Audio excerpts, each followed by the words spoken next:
Now you're gonna have that. Now I'm gonna have that in my head for the rest of. You're gonna get us copyright strike. Hey everybody! Hi. If you're old enough to recognize the song that Angie's singing, you're probably in the right place. You were probably born prior to 1980. Yeah. Oh my God. You were born in the 70s. Just put it that way. At least born in the 70s. Welcome to I'll Take the L. I am your host, Pigs in Space, aka Mary. And with me, as always, it's Angie. Hi. Hello. How are you doing today? How's your week been going since I last spoke to you on Monday? It is quiet, and I'll take it. Quiet's good. Quiet is very good. I like quiet. Yes. I like quiet. Mine has not been, but that's all right. Mine has been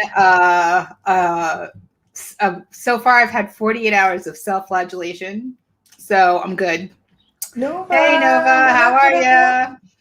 Welcome. What's going on? I'm so glad you're here. Yes.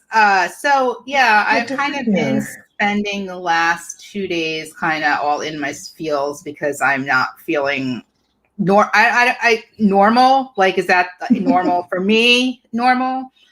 Well, this is the place to be for feels. That's right. This is my feels channel. So I feel like I'm kind of drifting a little bit in like everything right now because I guess I could possibly blame it or boil it down to we're coming up on like over a year now of COVID and all this lifestyle, and I'm like I can't do it again. Like I said to Scott this morning, I'm just like, the thought of going through another summer of this makes me like so depressed, and I think maybe I'm just kind of fatigued on not doing anything in like the regular way. Like I'm tired of online school with my kids. I'm tired of all that. That is a huge amount of stress and anxiety in my life. I'm tired of not having any place to go because nothing's open. Like I want it to end, but I'm not like gonna be that jerk that doesn't get vaccinated and doesn't wear a mask. Like I'm doing what we're supposed to be doing. I don't, but at the same time, I'm just like, oh my God, is it ever gonna end? Like I'm over it. And so then like I get like in this place where I'm tired and I guess it's like low key depression. And so then I don't want to do anything. And I'm like not working out the way I want to work out. So then that just becomes this whole ball of I am a fuck up. I am bad. I'm badly. So yeah, it's great. You're gonna need to work on your internal dialogue, Mary. Yeah, I know. You sound like my husband. This summer, I'm throwing all caution to the wind. Just kidding. Can't wait for normalcy to come back. No kidding. Like I was just gonna let it all burn. Yeah, right. I literally just want to. I said to Scott yesterday, I was like, can we just?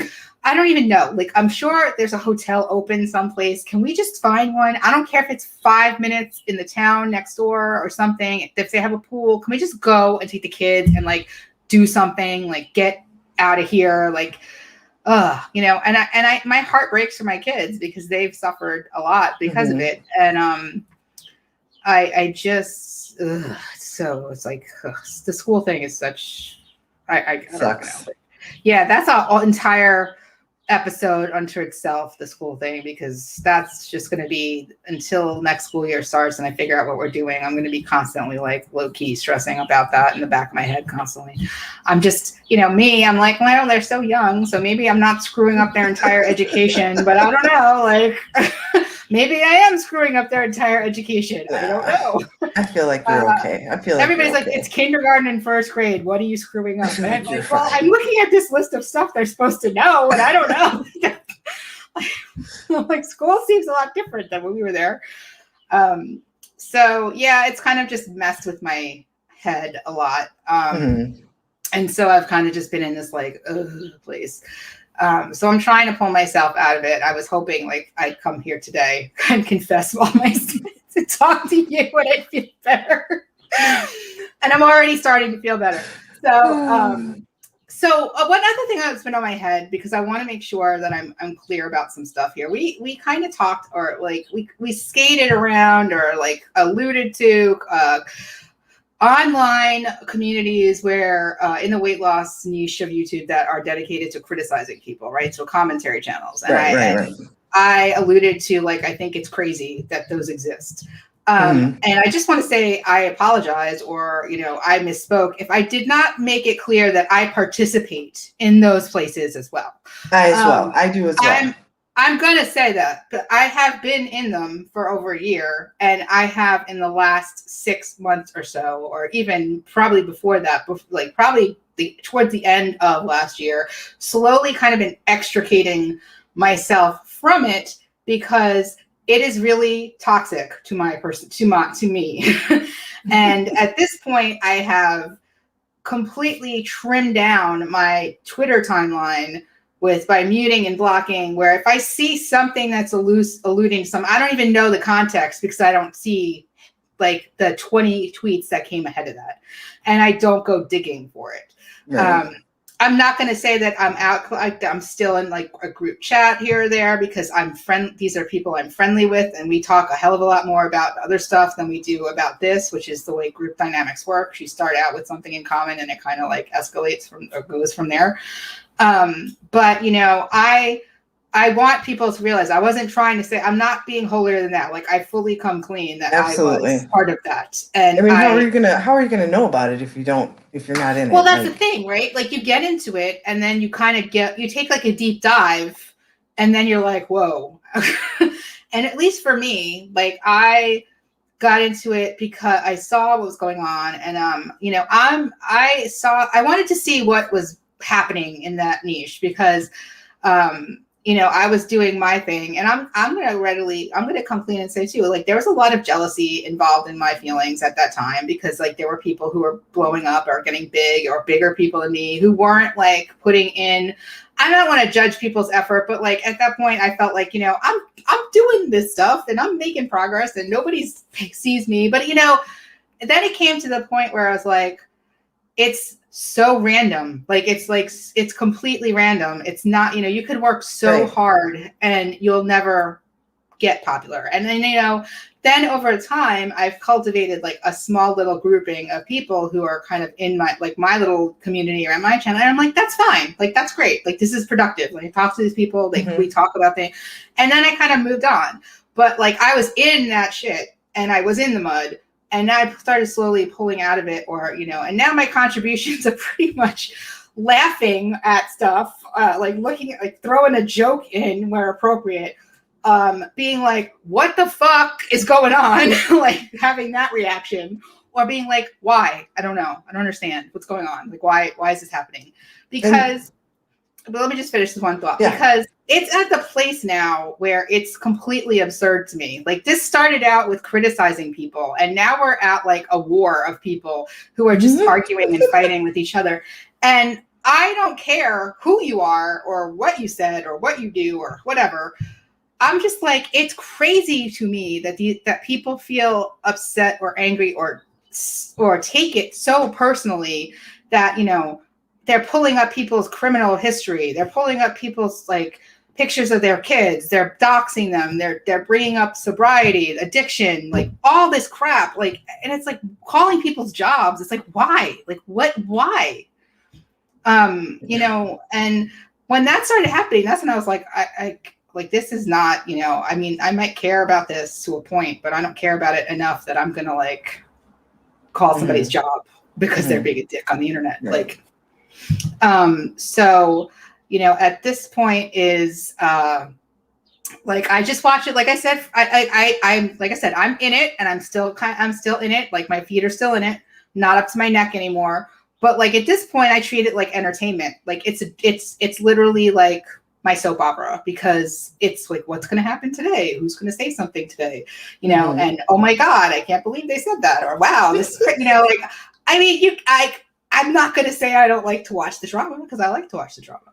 But I think the drama, there's a certain line that it crosses that I'm like, this is Everybody needs to chill.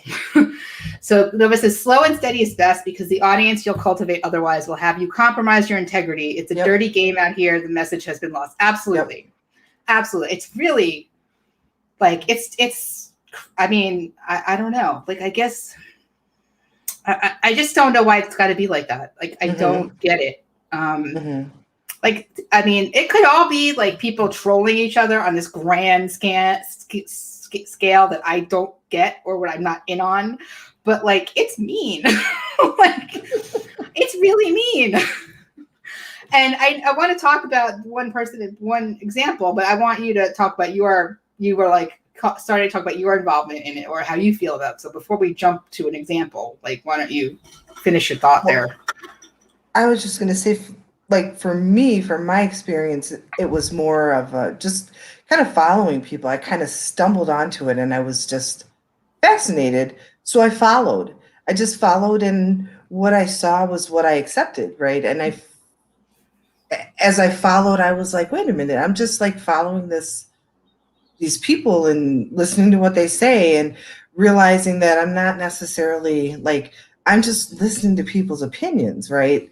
And it's like I said it on Monday, like when I started my own personal therapy for myself, like I had internalized so much of what these people were saying that I couldn't even like, it was all my fault. I couldn't even accept anything outside of what I had heard. And, I was internalizing all this.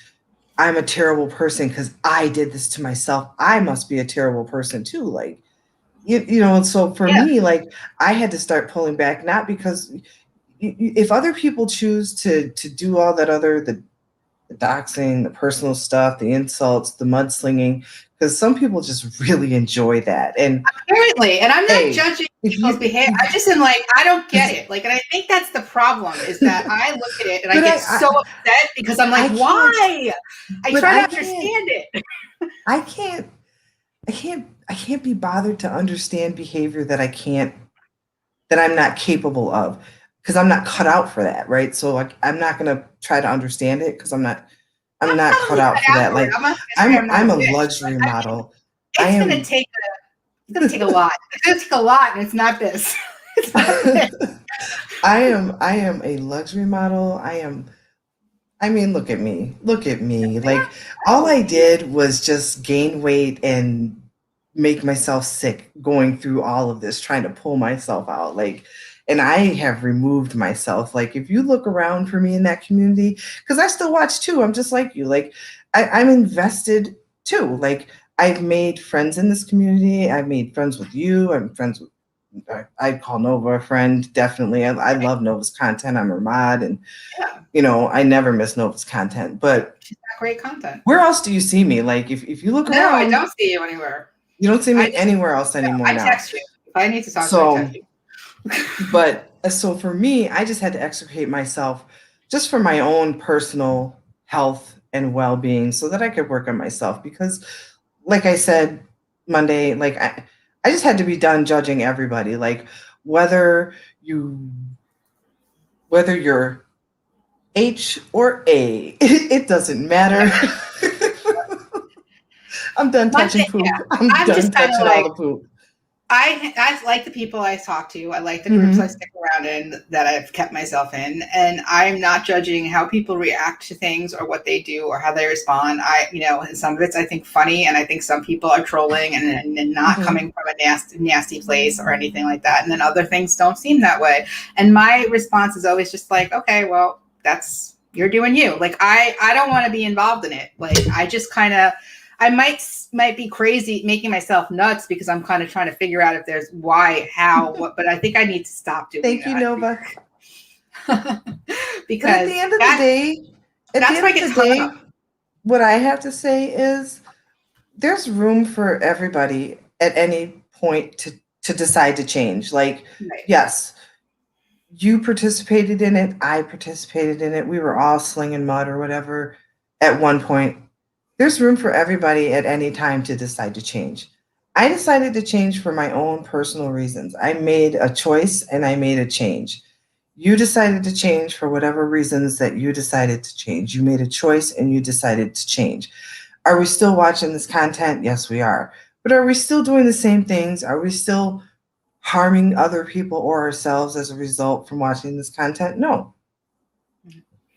And that's what's the most important, is how we treat other people and how we treat ourselves and how we carry ourselves through this community. That's the thing that's the most important. So I own up to the things that I said and did when I was at my worst in this community. You own up to the things that you said and did when you were at your worst in this community. Can other people say that? Some people can, some people can't. Yeah. And that's, Yeah, I mean, at the end of the day, that's what it is. it's like interesting because I had a like call out. I got called out last year, and I owned that, and I felt terrible about it. And then a lot of shit happened. I remember your video about that. Personal life that got me like down, and like I tend to be, and I will say that there's only been one other time in my life where I was like, I felt like I was being this complete and utter bitch person that I did not know, and it was because I was completely miserable in my work life and and my home life. Now I'm happy as fuck in my home life, but like I am not happy with like me right now, and I project that shit out. Like, and I was really not a nice person during that period of time. And once I stepped back and was like, ooh, I have to stop. I like went and I apologized to all my people, and I was like, I'm sorry, you know. And then I just really, so I kind of felt like I was going that way, and I was like, I don't want to go here anymore. Like, that's not a fun place to be. So I'm not going to be like, I haven't backslid or whatever, but at the same time, but I'm like, you know, I'm just trying not to, like, I just observe. I'm like, observe, make a stupid comment, you know, but I'm not looking to hurt anybody's feelings in here. I'm just kind of, if anything, I'm like, why did that person say that? Or why did they do that? Or what's going on? Or, oh my God. Like, that's what I mean when I say I find it crazy and incredible that it's there, because it's amazing. Like, it's amazing to me what happens, like how into it we get. And, you know, you're right. Some people really enjoy it. I'm not that person. Like I can enjoy watching it to an extent, but I don't want to be involved in it, you know, because and there's even an extent that I stop awful. enjoying watching it. And when I stop enjoying watching it, then I stop watching that, you know. Then there's a lot of this content that I no longer watch. Yeah. But here's the thing. So I want to get off of this. Whenever someone pushes me to tap into my savage side, I disengage.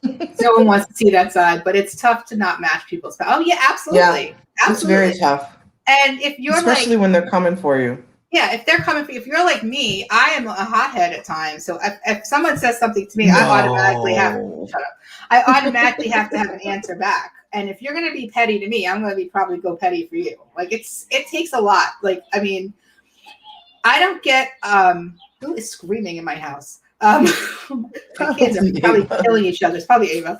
It takes a lot for me to get to a place. Like a lot of things I don't get angry very easily. I might get frustrated, or I might be like, oh, this thing, but I don't hold grudges, and it takes a lot for me to like implode on somebody. And if I get to that place, you're going to have to want to run, because you're not going to be there for that. And if it's directed at me and I get to that point, you better believe I'm probably going to come back and not be nice about it. And I know this about myself, and I keep my mouth shut. I'm going to let the dog out before I kick him out of the door. Yeah. Oh, look, now the basset is going. She's got awesome. Dave the dog. Dave and Iggy are both going. We have a basset hound. If you've never heard of basset hound cowl before, it's something to behold. Yeah, yes, exactly. My girlfriend has a basset hound named Maybelline. Oh, that's cool. Miss Maybelline. Maybe it's Maybelline. Yes. All right. It usually is Maybelline. So to move out of this corner of it, it's interesting to me how social media affects us. Yes. And how we can be dragged into stuff we don't want to be necessarily, or that would not be our first choice of being, but we find ourselves dragged in or compelled in or interested in rabbit hole. So, yesterday, was it yesterday? Monday. I'm just going to say who it is because I think she's fantastic. And so Beatrice Caruso put out her latest video on Monday. She puts out content every Monday. She is somebody who is on her path of trying to lose 100 pounds. So she is a weight loss channel.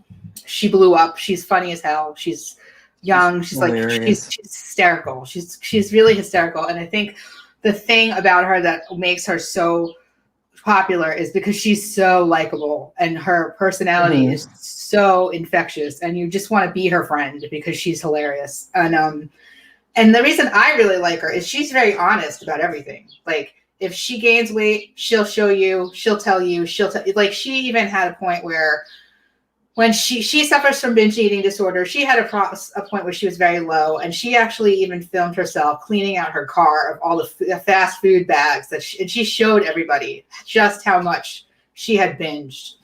Love her. She's ridiculous, right? She's ridiculously likable.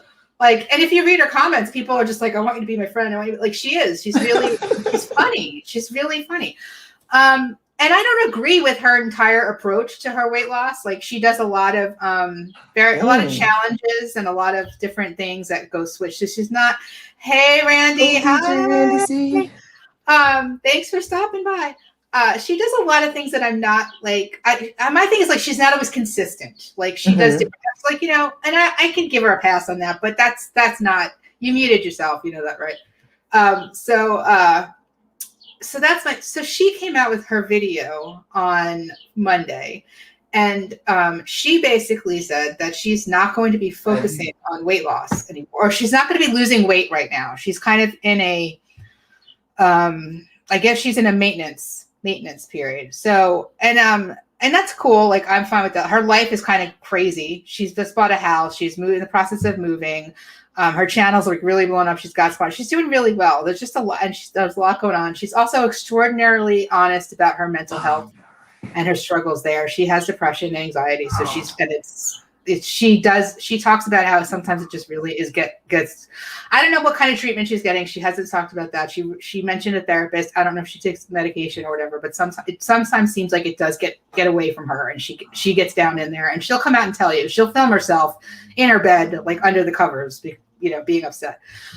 And she basically said, as part of the reason why she's not doing this is because she had started to notice that she was getting a lot more negative comments on her videos. And I was just like so sad for her because you could see on her face and how she was talking that it really, really, really upset her. Now, I have not seen negative comments on her videos. So I've gone through the comments a couple of times after I saw this, and I'm not going to say I read every single 1,000 comment that she had, but I honestly didn't see anything. But I don't know if she moderates. I don't know if she deleted them just because doesn't want to look at them. I saw some alluding in other comments to negative comments. And one of the things that came up was that she's been accused, I guess, of manipulating her audience, which I don't see that. But if somebody said that about me, I would probably really be hurt by that because, you know, that's not something that has a good connotation to it. And, you know, it puts a lot of intention behind you that, you know, you might not have, but if somebody feels that way, that's not a really good feeling to have. So she's basically like, she's seen a lot of negative comments. I've also seen the usual kind of hate towards her weight loss progression, like her weight loss progress. Like there's been a lot of like on other channels, I've seen comments where people are like, yeah, she just loses and gains the same 30 pounds back and forth, which if you've never had to lose a massive amount of weight, I don't really understand. I don't, you know, that to me is laughable when you say that because you can gain 30 pounds in overnight. If you have binge eating disorder, like she's dealing with a lot. So, that really made me sad. And it made me sad because, wow, even in that space, which is extraordinarily positive, like her comment section is off the chart positive. Like she's got one of the nicest groups I've ever seen. But even in that sphere, like the negative kind of seeps in, the attacking every little thing and signing intent to things that you don't mean, got into a place where it got in her head bad enough that she's just like, I don't want to do this right now. And I can't do this right now. And it's like, this is what happens. And it's like, what's the answer? To not make any content like this? I mean, so difficult. Does she have to get off YouTube? Because, when you put yourself on YouTube, that's what you're getting. Like, that's the answer, right? When you put your life out there, people are going to comment on it. And I get it. I mean, I don't know if I agree 100% with it. I don't know if that means you have to share every thought about their life that you have in your head with them. But, exactly. She's been doing so great and it's been so positive, but it was so awful to see her talking about this. And, it just struck me as like, wow, social media really sucks. really sucks. Well, it's strange because like when I was doing my keto content and stuff, I was in a community. I was in a very small, like, I don't know, the channels that I followed and was kind of interacting with were anywhere between like 300, 200 subscribers and about 5,000-6,000 subscribers. Mm-hmm. And it was really supportive. And even now, those same channels, I don't follow them anymore because I don't do keto. And so I get jealous that other people can and I can't right now. So I don't follow them too much. But there's a couple of people that I really liked. I like their content, so I still follow them. And I see that they still like collab with the same people and all of that stuff. But I don't know. I saw a few of them immediately had their own detractors like right away. But like, I don't know. I never had any negative, none. I had none until I found, and now I have my own pets. But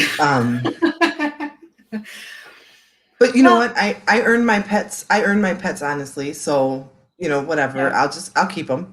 And I'll love them and hug them and pet them and kiss them and call them George. Do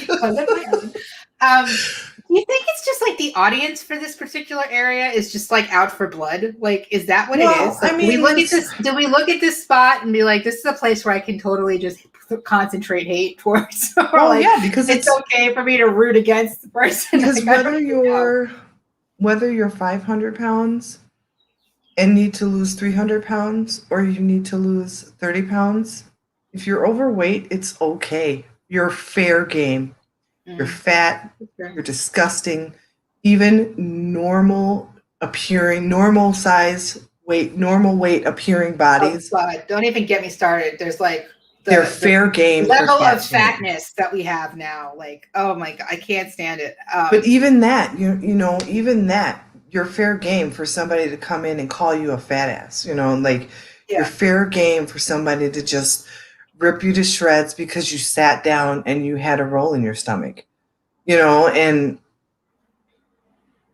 yeah, being critiqued is hard, but it comes with the territory. The nice comments just have to ring louder than the negative ones. It's hard though.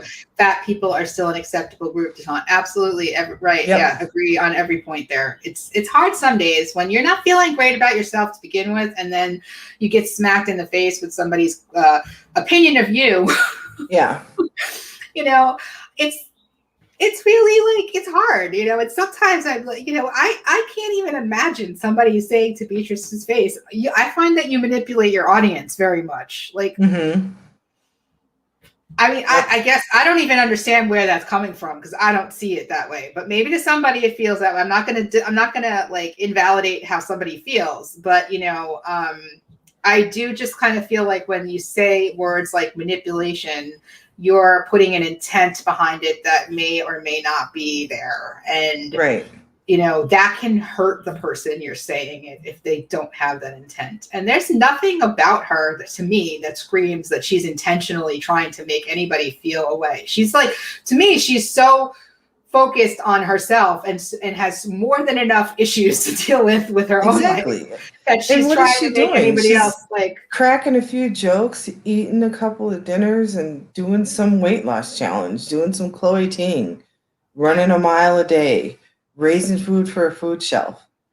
Yeah, she's really, I mean, like, I don't know, but I was really, really sad to see her say that the other day. Mhm. Like, it really hurt my heart a little bit. Cause I felt really bad for her.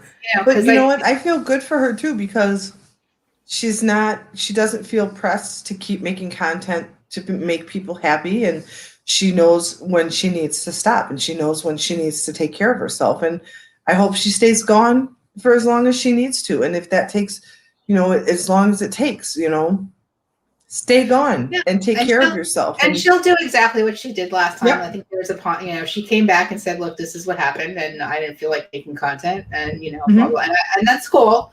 It made And me that's why sad most that people love her. yeah.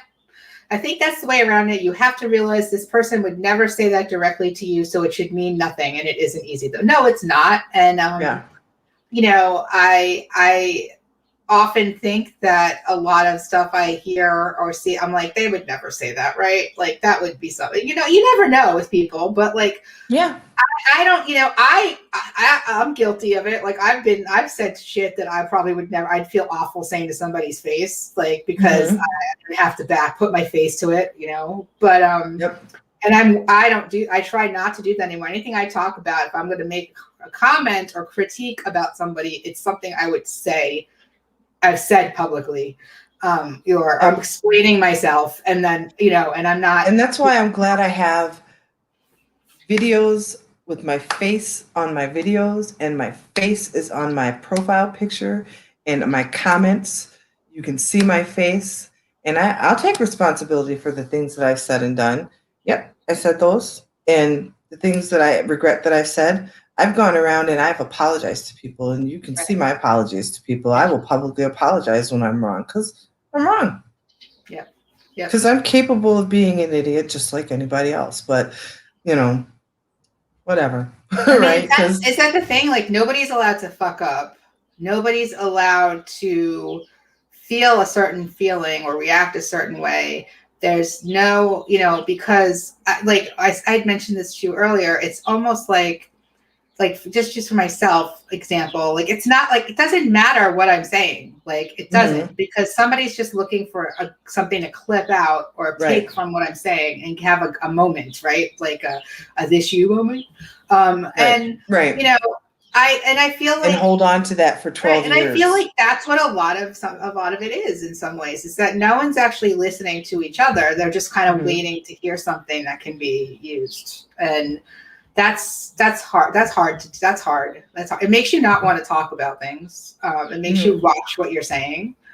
And but again, it's all a part of the whole picture of health. Like the whole picture of health is so much more than just like the number on the scale or your A1C, your blood pressure. Like it's why I'm not losing weight.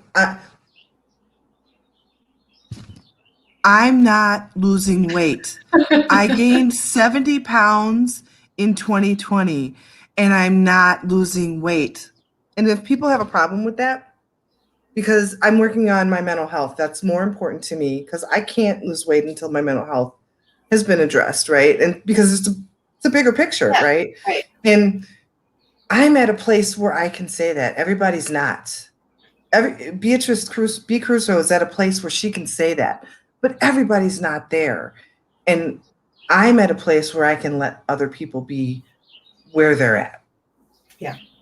And everybody's got to get to the place where they're at, right? And I think there's a lot of that. Like, people don't know, like, if they look at the weight loss YouTube community or, and social media, they look for why you're not losing weight, right? And if you're not telling them, they're gonna make an assumption. And right? But why do I have to tell anybody? Well, you don't. I'm just saying that I'm not going to lie and say that people are not going to are not throwing that back in other people's faces, and it's hypocritical for them to do that. But at the same time, and I'm not making an excuse, that's what's going to happen, because you don't have to tell me why you didn't lose weight, and I don't owe it to you to tell you why I'm not, if I'm not. But people are always going to assume the worst, right? That's just. And if they already have a feel a way about you, they're going to make sure that it's the worst. It's in line with that feeling. If they already feel a way about you, they're going to make sure that if you're not losing weight, you're going to keep not losing weight because they're going to keep dragging you down because they already feel a way about you. And then, you know what? I also just, I think about all this and I'm like, blah, blah, blah. Then I just come down to it. I also feel like some people are just assholes. Like I can be an asshole when I would sometimes, not my preferred state of being, but like some people are just like their personality is that way. And there's 7 billion people on the planet. There's got to be a few of them. I'm not going to pretend like there's no people out there. there's no people out there that aren't just mean people. Like I'm not going to, you know, I've come across several in my life. Yeah, you know, it's, I think my problem is I try to figure out what is going on and why. And I'm like, there's no answer for it. I'm not going to get to an answer because these people are not me. Like whatever I might think about it, that's not probably what they're not thinking about.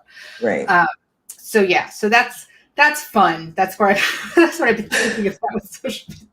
Good times, good stuff. So I guess the conclusion is that, you know, like nobody can hold me back in my past behavior but me. Don't let anybody like decide to hold you back. I want to see that for everybody. You know what I'm saying? Like I think if you're going to take that attitude for yourself, then let's extend it to everybody else, right?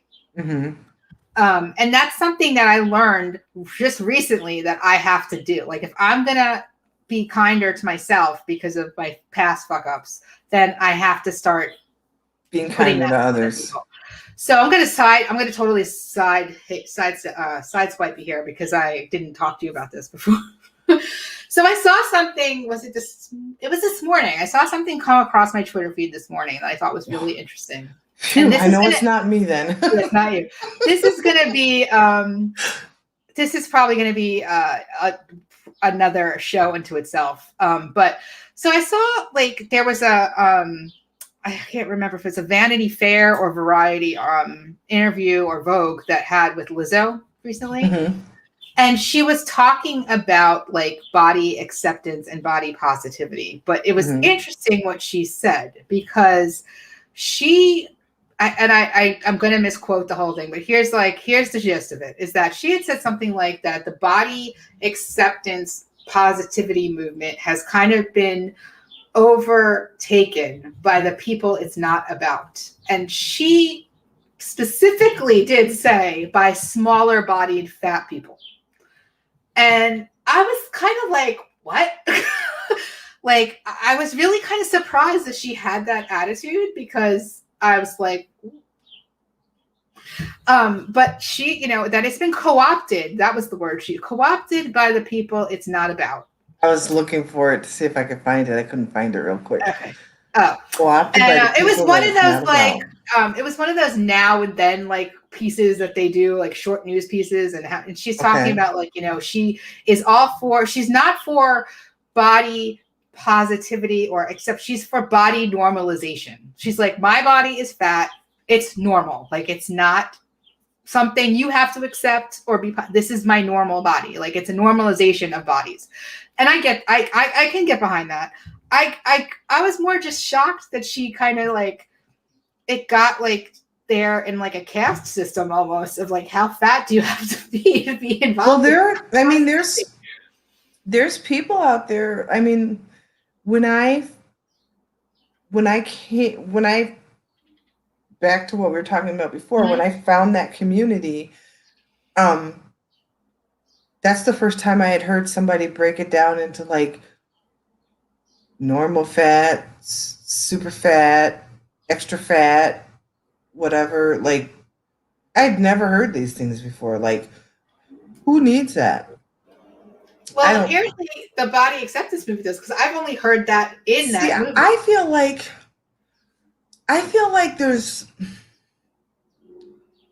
so like when I talk with my therapist and like do my whole like binge eating disorder therapy thing and talking about body acceptance and body positivity, it's a totally different vibe. Like different social media body, right? it's a completely different conversation. Like when we had these conversations, like I was ready to like punch a bitch in the throat. Like, we're not going to have this conversation. We're going to talk about body. This is nonsense, you know. She was like, let's just have this conversation. And I'm like, no, you know. But we had these conversations, and we talked about things like just as basic as having a closet full of clothes that fit you now so that you're comfortable and you feel good and you look good in your clothes because they fit you now. Right. That's body positivity. Right. And wearing shoes that are, you know, designed to like support your weight, because then, you know, you're walking correctly and you don't hurt your knees and you don't hurt your ankles. That's body positivity. And, you know, those kind of things, that's body positivity. It's not about, you know, American Airlines has to rip out all the seats in their airplanes and redesign the seats to fit my body. Like, body positivity starts with yourself. It starts on the inside. It starts with your internal dialogue, and then you start working your way out. And, you know, body positivity starts with vulnerability and like all these other internal things first. And then you start to work your way outside, and it's about self-acceptance. And it's not necessarily about, you know, all these things that you see on social media, and that's, for lack of a better word, it's very toxic, you know, like, I mean, you told me before, you got your freaking, don't use my hashtags. Like, hashtag because that's I actively ridiculous. exercise. Don't use my hashtag. Hashtag don't use my hashtags. Like, seriously, the next time you post your workouts, put that on there. Put your hashtag body positivity, hashtag don't use my hashtags. Just see how many heads explode. Like, yeah. I mean, it really got nailed home to me that I was probably not welcome in my present form in this movement when they had Diet Awareness Week last year. It was like a week of and I get Diet Awareness Week. I get that diet culture is terrible. I get that it has a lot, but it was like, if you were posting about basically exercising in a gym or being on a diet, and I mean diet in the terms of like having a way that you eat that works for you, you were kind of like painted as Satan. Like, I mean, there were like posts out there that like were making it, you know, and if I did diet or exercise and I was losing weight, I was not, I truly didn't believe in body positivity, which to me leads back to what you just said. Like, I'm going to be positive about my body in the shape when I get it to a place where I'm happy about it, right? I mean, I could be positive about my body for everybody the whole way through, right? Like, I'm going to treat my body well the whole way through. I'm going to dress the way that makes me comfortable. I'm going to talk about myself in a way that makes me feel good. I'm going to treat myself well. I'm going to, you know, eat things that fuel my body, and I'm going to take care of my mental health. I'm going to do this. I'm going to do that. I'm not focused on losing weight right now, but if weight comes off, fine, you know, because as I stop binging, my calorie count is going to naturally go down. So, you know, that'll happen, but it's not a weight loss plan. That comes later and whatever. But like, body positivity is not a static thing. It's not, it's not a hashtag, you know, it's not a fucking hashtag. It's not just on Instagram, you know, or it's not just like, it doesn't belong to fat, brown skinned women. Well, it doesn't. If I remember correctly, didn't it start with the disabled? Like, I thought it was something for people who had disability, but like, I could be wrong. Even like, know. I didn't fact check it, but that's what I thought it was. But I don't.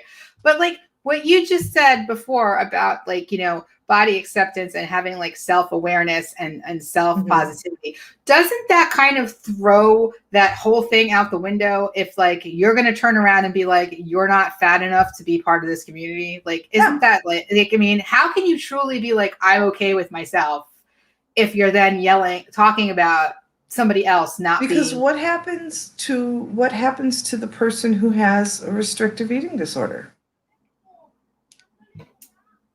What happens to that person who looks at themselves and can't see themselves as a normal body because and starves themselves and so why can't they be a part of a body positivity movement? Why can't they have, and heaven forbid they be a white person? Well, Then there's no place for them. Right. I haven't seen that part come up. I have not seen a racial issue come up. I'm not saying it's not. I'm guaranteed there probably is. Obese to Beast reacted to last year. He reacted to an article. I don't remember the young woman's name, but yeah, and last year kind of took a swing towards the body positivity movement is only for fat women of color. Oh, so really? No white people, no men, only like how does that work for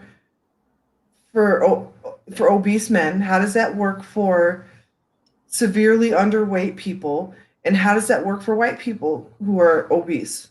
Well, like it's just crazy to me how you could just be like, only these people, we're only going to lift up these people. Right. But I mean, we've seen it come out. All right. So that's obviously one big example. We've seen recently like this also being debated with people who are successful in the body positive community, body acceptance community, who are bloggers or whatever. And they've been like raked over the coals lately because one of them decided they needed to start losing weight and moving more because she was having issues with her knees and legs. And she's a white woman. She lost weight. She's included and she never felt included in the body positivity space anyway. If you watch some of her videos, she speaks about it frequently. She never felt included in the body positivity space. Okay. And then what's her face? Learning to be fearless. That's who it is. Learning to be fearless. Well, April Lauren. Learning to be fearless had the surgery, right? The penectomy and whatever. I can't pronounce the word. And I just call it tummy tuck. But she had skin removal surgery. She had skin removal surgery. And I didn't look into it deep enough to know like the intricacies of it. Like from what I've read, people are upset about it because she didn't talk about it and come out and talk about it. And then there was this whole thing about like she kind of intimated that she had done it through natural means. So if that's the case, I understand people being pissed off because that's a radical transformation that, it does happen overnight. I've had it. I had a stomach when I walked in. I didn't when I walked out. Like, no Weight Watchers didn't do that. That I can understand getting pissed off about. I don't understand getting pissed off about the fact that she didn't feel the need to tell everybody that she was going to do this or why she did it. And then to crucify her after the fact that she did just because she did it. I mean, she came out and said that she had medical issues it was causing her problems. And that's why she did it. Now I don't know if she's honest, if that's honest or not. Like she could say that could be her reasoning behind it. And it could very well be that she did it for cosmetic reasons. I don't really care why she did it. The point is she did it because she wanted to make herself feel more comfortable in her body. Mm-hmm. Why are we crucifying her for that? I get the whole thing about pretending it was done by diet like that. Let's take that out of the equation because that's just a shitty thing to do to people. But otherwise, I don't get why that's a problem. Like I think we could even put that back into the equation because she felt like she was forced to do that. She felt like she was forced to say that because if she had said, I'm going to go ahead and have this surgery, she would have been crucified anyway. And I think that people who say, well, if you had just told the truth in the beginning, you would have gotten a lot less backlash. I think that's not true. I think that's very untrue. I think that's like people who say, you just say you get negative feedback, but you get more support than you get negative feedback. I don't think that's true. You know what I'm saying? Like, yeah.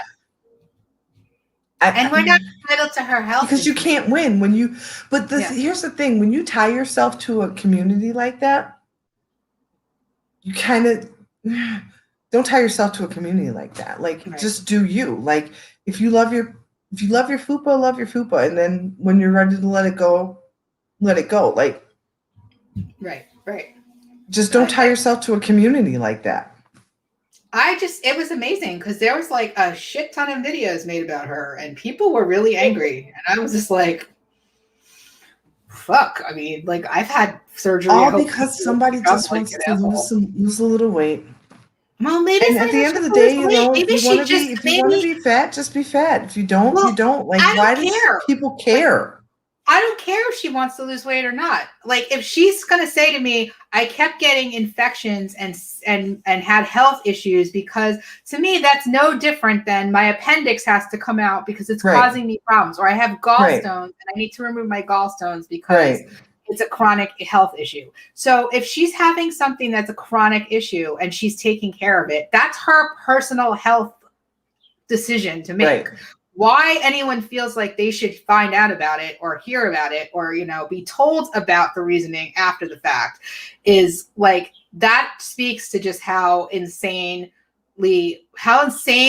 entitled the community feels when they have these people that they are very sick, that they feel like they own them. They've become like these figureheads for the community, or who they can point to because they feel like they espouse the same beliefs and like they're like them. And then the minute they go off book, it's like, oh my God, you know, you traitor. And I just like, I mean, I want body positivity to mean it's whatever you need to do to feel good about your body. So, and that's what it means. And I mean, and I also include that in people who have eating disorders on the other end of the spectrum, where, you know, they should be receiving therapy and help that is reinforcing being kinder and healthier to their body and accepting their body, that it's not a bad thing. If they like, you know, we understand you're uncomfortable. It's a discomfort. You're discomfortable. You're not comfortable in your own body, and that's okay. And we can have, you know, we can make it we can try to be more positive about that. You know, we are very quick to point. I think on the other podcast I do with Corinna, we mentioned, you know, we're very quick to point out, you know, fat people are unhealthy, not so much to the people who are starving themselves, but I see a lot of hate going that way, that to that group too. It's their own, that's its own situation, own bullshit over there. That's very not very difficult to maneuver around. So, you know, I just wish that instead of the focus being on accepting my fat body, or my body the size that it is, how about you just accept that I'm happy with my body and I'm okay, and that's who I am, and you have to just accept that this is my body and I'm okay with it. Or you have to accept that I'm still working on it and I'm going to get there, and what that means to you is different than what it means to me, right?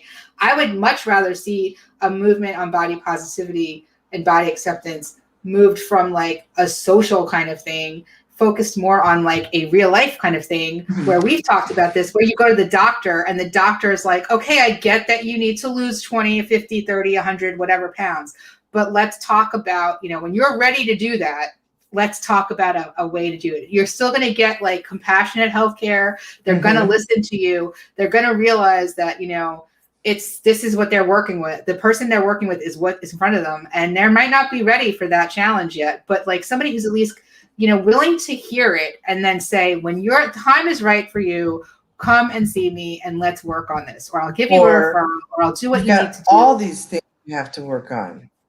Right. Here's the most critical thing. Let's work on this. Or I'm not just going to tell you, go home and lose 100 pounds and then come back and we'll work on your A1C and we'll work on your fatty liver and we'll work on your hypertension and we'll work on this and we'll work on that. Or I'm not just going to tell you, here, take hypertension blood. And, you know, we're going to work on a plan together. Like, that's where I could see something like Health at Every Size. Even saying that. Yeah. But even that, like the social media version of Health at Every Size versus like when I talk to my therapist, because my therapist is not telling me like, go ahead and eat until you weigh 500 pounds, you're gonna be fine. She's not telling me that. Like, she's Right. not telling me that. My dietitian is not telling me that. They're telling me that we're going to work together to get you healthy. We're going to come up with a plan, and you can't fix everything at once. So let's work on this first, and this next, and this next, and this next. And like, you're in charge of this. And taking the emphasis off the weight, right? Like, we're not going to sit there and tell you, okay, you're well, we got to work on this person because you weigh 500 pounds and we have to do it. This is going to be like just what you said. I mean, like, when you were talking Monday about how you were diagnosed with BED, that's me. That was a great doctor right there. Like, that to me is a doctor who really knows what's up. Like, for her to sit there and ask you those questions. And then, and she's a medical weight loss doctor, right? So okay, but she's a medical weight loss doctor, so she knows. And rather than say we're going to just throw you in surgery because that's the answer, right? She took the time to say maybe you should do X, Y, and Z. And that to me, that's a good doc. That's a sign of a good doctor. I have now. We just need to get those 5 questions. We need to get primary physicians asking their patients those 5 questions, because only about 97% or only about 3% people with binge eating disorder have actually been diagnosed with it. Yeah. So if primary physicians would ask their patients that and say, maybe you might want to go get referred, maybe you might want to go see somebody about this. Yeah. Could you imagine how many people getting help for their binge eating disorder? I mean, you know what else it is in this, and I think we should probably talk about this next time, because I mentioned, with binge eating disorder, like as a primary example, because you can speak from that, and also even just in general, any kind of eating disorder where you're gaining, right? That's causing gain of weight. I think to me, it's almost interesting, like, I had asked you this before, if you think the way that people portray that on social media or in public or whatever, or how they talk about it, is actually realistic to what it actually is like. And I'm wondering if more people would actually maybe have a self-awareness to think, maybe I do have the problem with this, if it was presented in a different way, like more realistically, like if people were talking a little bit more honestly about what it was. Because, we've talked about how, like, what somebody puts on camera as a binge might not be a binge. Like, what we think is a binge is not, what's a binge to me is not a binge to you. And what you binge is not what you know what I'm saying? Like, it's these terms, it's different. Like, people put things out there that are not always reality, if that's the best way to put it. It's so tricky, because the hard part is not necessarily what people put out there. It's what people are willing to believe. Okay. Because I think that, again, people don't necessarily want to believe, especially when you get like to my size. People don't necessarily want to believe, like, if I were to sit down and binge on camera, like, people are gonna sit there and look at me, and they're gonna say, "Why don't you just stop?" And I'm gonna keep eating, and I'm gonna say, "Because I can't." Right. And they're gonna be like, "That's bullshit." And I'm gonna be like, "No, I really, I'm just like, I have to finish this. I can't stop until it's gone, because I'm binging right now. Like, I have a lack of control, and I need to finish this because it's whatever, because it's a binge. This is a binge for me, or whatever." And there's a certain YouTuber that we both watch who says this all the time. This YouTuber says, "I start to eat and I lose control, and there's just a lack of control, and I keep eating and I keep eating." And this YouTuber will consume tens of thousands of calories, and people will say that this YouTuber is lying. And a lack of control is like a hallmark symptom of And I don't think that people truly believe that there really is a lack of control. It's not. It goes far beyond just put the fork down and walk away.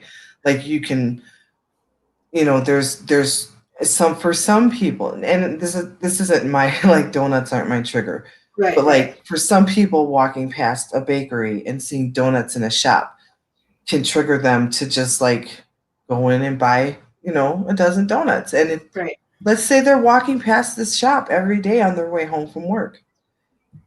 They may binge every day on their way home from work, and then it becomes a habit, right? It right. becomes something that they do at 8 o'clock every night, Monday through Friday. And then they're accustomed to not doing it on Saturday and Sunday because they don't work. Or some people I would may never even lose thought control. that. Yeah. Isn't that crazy though? No, It's it makes perfect crazy. sense to me. What I was thinking while you were talking about this is that you mentioned like hallmark symptom is lack of control. Now, I don't like again. Don't have this, so I don't know. Do you were you able to recognize that you had no control, or were you like I want to say, were you kind of brainwashed into the whole like people telling you you're doing this to yourself? It's your choice. It's not that you can't control it. It's something that you're choosing to do and can't and won't stop. Like, I had no idea that I had a problem with food until I didn't realize that I had a problem until the end of 2019 because I was doing intermittent fasting and I was doing OMAD. And when I was doing OMAD and I was looking at the amount of food that I was eating in my one meal, and I was consuming an enormous amount of food mhm. in like 7 minutes. And I was chalking it up to, well, it's one meal a day and I'm so hungry. Like it makes sense that I would just inhale. I won't say. No, And you don't have to, and nobody's so I asking. started thinking like I might be binging. I might be binging. Maybe I'm binging. Like, but I didn't think it was like in disorder. I just thought it was binging, and it made sense like cuz I'm not eating all day. So maybe I need to do 2 meals a day. But by that point the 2 meals were the same size as Right. the 1 meal a day. And so when I was diagnosed with binge eating disorder, I had no idea that that's what I was doing. So it was like devastating for me. Like I was diagnosed with it in March, but it took me till June just to like pull the trigger on therapy because I was so angry. And I was like, and then it was like, no, I did this to myself. I did this. I did this. But like I could immediately think back to the first time I had binge activity when I was 7 years old. Like I could Hmm. immediately think back. And that was just 2 pieces of toast. But it Isn't was it the amazing? behavior. It was eating in secret. It was eating really fast. It was other things that I did. It was just behavior. But it wasn't necessarily that I had the disorder at 7. But it was just the behavior. It was just a start. It was just like a seed. And yeah, so when I said Monday that I just recently realized that I don't binge when I feel bad, I binge when I feel good. Like Mhm. the reason I just am now realizing this now is because I didn't realize what my triggers were. I'm still realizing what my triggers are. Right. And like and then another difficult thing for me is like foods. Like Right. food. Everybody tells binge eaters don't eat your trigger foods. Just stay away from your trigger foods. No, no, no, no, no, no, no, no, no. But the thing about binge eating disorders, you can't stay away from your trigger foods. You have to learn how to live your life Right. With them surrounded by trigger foods. Because what if you have to walk past that donut shop every day for the rest of your life? right. And what are you going to do? So, um, my dietitian my one of my trigger foods is pizza. So I have been I have been working on finding a way to have pizza without eating all the pizza. Right. So I don't order pizza anymore. Like sometimes I'll order pizza. I call him my work stepson because he's my work wife's baby. So when he Right. comes over, like that's the only time I'll order pizza is when he's over. Otherwise, I figured out a way to have pizza in my life. Instead of ordering a big pizza, I have the small frozen pizzas, right? And then I get to cheese pizza and then I can put my toppings on. I can cut up vegetables and Right. whatever. And, so I'm learning how to get, so I don't have to not have pizza. I just have to have it differently. I don't have to not have McDonald's. I just can't. I just choose not to have the foods that I like to binge on from McDonald's or, that kind of stuff. But I don't restrict myself. And a lot of people don't understand that about binge eating disorder. Like you don't restrict yourself from foods because that triggers binging because, but people just don't believe that. And people think that fat people should have foods, taken out of their shopping cart and smacked out of their hands and pulled out of their mouth because we just don't have discipline. And all it takes is discipline and willpower. And we just lack that, because whatever. But, it's weird because like those are things that I'm like so passionate about. And like back to our original topic when we first started talking, like that's the one thing that I'll forever be grateful about, finding this whole community, pulling myself out of, and one of the reasons that I'm glad to be a part of this community is like I found you and I can be an advocate for things like this. Like this is a good reason to stay in this community because there is so much misinformation. And when people want to hear about it, I can share my experience with my recovery. Like everybody's recovery isn't going to be the same. Like I see people out there who are recovering from binge eating disorder and losing weight at the same time. That's not where I'm at right now. And I'm so jealous. And I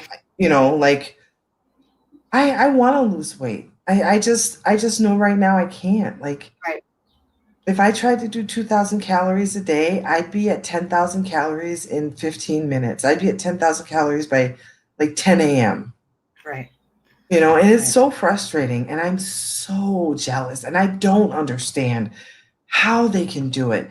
And the first time I saw somebody say that they had binge eating disorder and that they were restricting calories, I was so pissed and I judged and I judged and I judged. And I'm so sorry for that.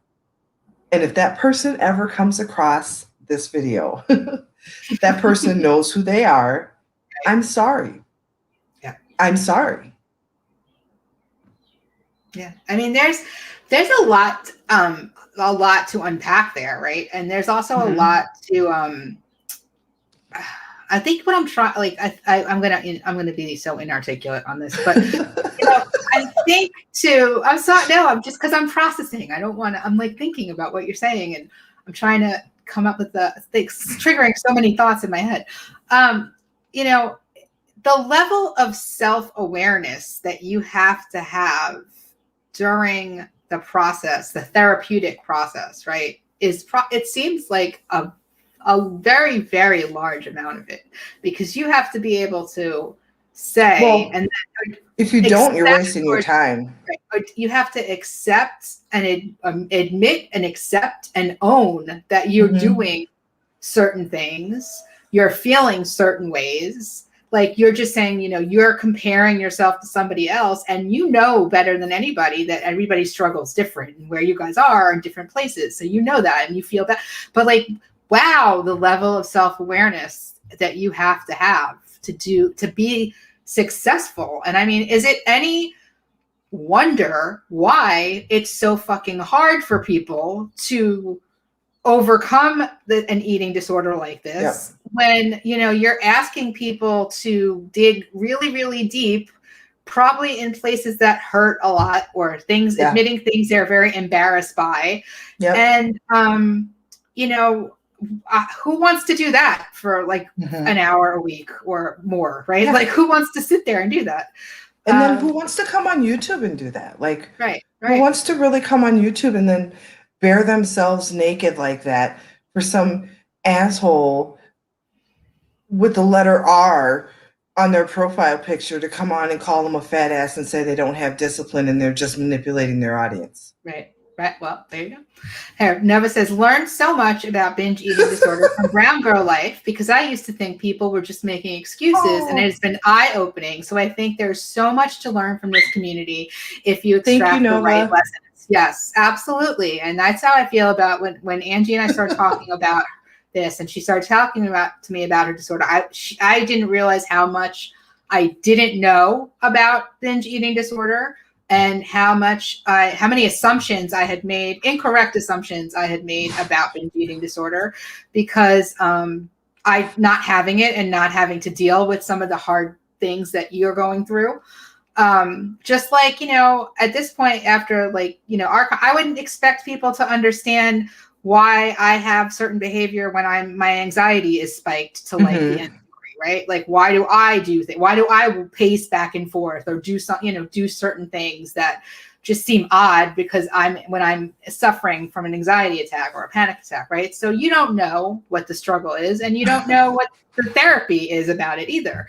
But this is kind of where I'm saying, to have to bear so much of it in therapy, where you're with somebody or a group that you actually trust, right?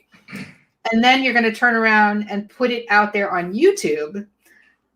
I think it might be safe to say that there's no wonder why it gets portrayed in a specific way that may not actually be close to real, very, very realistic, or allows people to believe things that are harmful when dealing with binge eating disorder, or even, and I'm saying harmful, not even as somebody who has it, but even just like being a friend to somebody who has it, or a relative, or somebody in their life that has it, who is walking around with the assumption that you could just stop eating, you can put the cookies down, you don't need that, right? Because how many times have we heard that?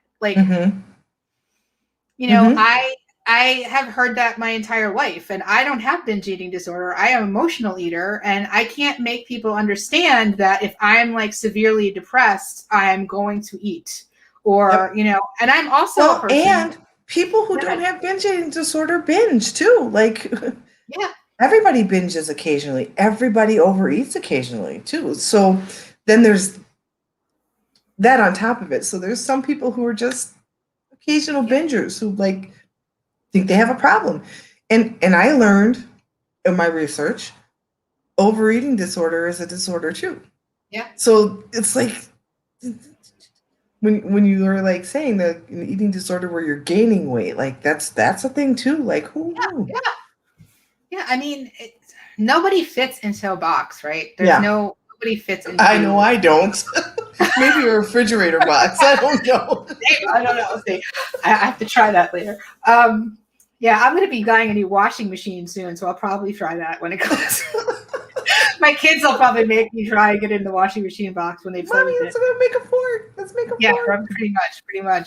But yeah, I mean, that is something to think about, that, the amount of honesty that you have to have with yourself to overcome eating disorder in general is probably not something that everybody is just readily equipped to deal with or accept. And I can see why people are in denial, or don't want to talk about it with other people who, they don't trust, don't know, who might not even, or even if they know them, they don't feel like they'll understand. So that's, I think, a big part of why there's, at the very least, confusion about these things, and incorrect assumptions and incorrect portrayals of things. And man, I had McDonald's last night that I don't feel too great about. As a society, we don't always acknowledge how we relate food to emotion. Yeah, I mean, honestly, Nova, if you said you didn't feel great about it because it hurt your GI system, because that's what the first thing I would say if I had McDonald's.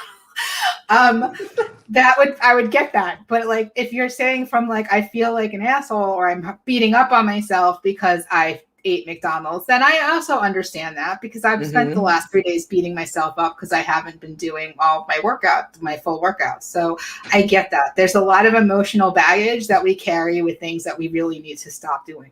Yes. Like we really shouldn't be we should not be ascribing emotions to certain things that we do or do not do. Like, it doesn't make us an awful person because you had McDonald's or because I didn't do a step aerobics for 15 minutes today. Like, I'm not going to burn in hell for that, except, my brain thinks I am. So I don't know what to do. I don't know where to go with that. Like, I mean, that's the reality. That internal dialogue again. I started this conversation an hour ago telling you, like, I just been having a shitty week because I've been beating up on myself all week and it's only Wednesday. Because I haven't been feeling like I haven't been feeling motivated because, God forbid there's a pandemic and everybody's walking around with fatigue and is over it. And that might be possibly affecting all of us. But, I'm not going to think about that because this is just going to take away from my favorite pastime of beating myself up. So, yeah, I know, right? Yeah, I like to punch people in the nose, so I could punch you in the nose. Okay, a little bit of both. I didn't exercise, so I feel like I played myself. But it's a new day, and you're right. You have to be kind to yourself. Yes, you do. No, but you better bust them roller skates out. I have to remind myself of that more and more every day. And that's kind of also why I like this. We have our conversations, and every time we get off of this, I feel so much better. Just purge. Purge it all out. Get it all out. And on that note, I think we'll wrap this one up because I'm gonna have to go downstairs and see that what my family's doing. I hear all sorts of sounds coming from downstairs. So the next scheduled broadcast is on Friday. Now, Angie, I know you're having a little getaway, so if you don't want to or can't, that's fine. I can hold down the fort and talk for an hour myself about something. It's not a big deal. You let me know what you want. Yeah, I'll let you know. I think I'm doing something on Friday. Okay, well, I hope that you enjoy your couple of days of getaway, and you have a really good time. And I'm so glad we chatted today. Yeah, me too. Everybody who's in the chat, thank you so much for participating. Everyone who's watching and lurking, thank you. Shout out to DJ Randy for checking in. That was really awesome. Him and all the other DJs that are linked below on my Twitch stream are so worth checking out. I'm going to plug the real DJ Danny P. Tonight it's Wednesday, people. It's 80s night. It is the best party on Twitch that you can get right now in these days of COVID. Like, it's a good time. We have a lot of fun. He plays awesome music because people are great. I can't believe I'm saying this, but yes, this is like what my life is going to. But it's so much fun. It's so much fun, guys. This is great. Like, the club is now in your house. It's awesome. My whole family enjoys it. We all dance. It's great. So thank you, everybody. Hopefully tune in again on Friday. Ooh. Oopsie. Okay, and on that note, what was that? Thanks, everybody. Bye.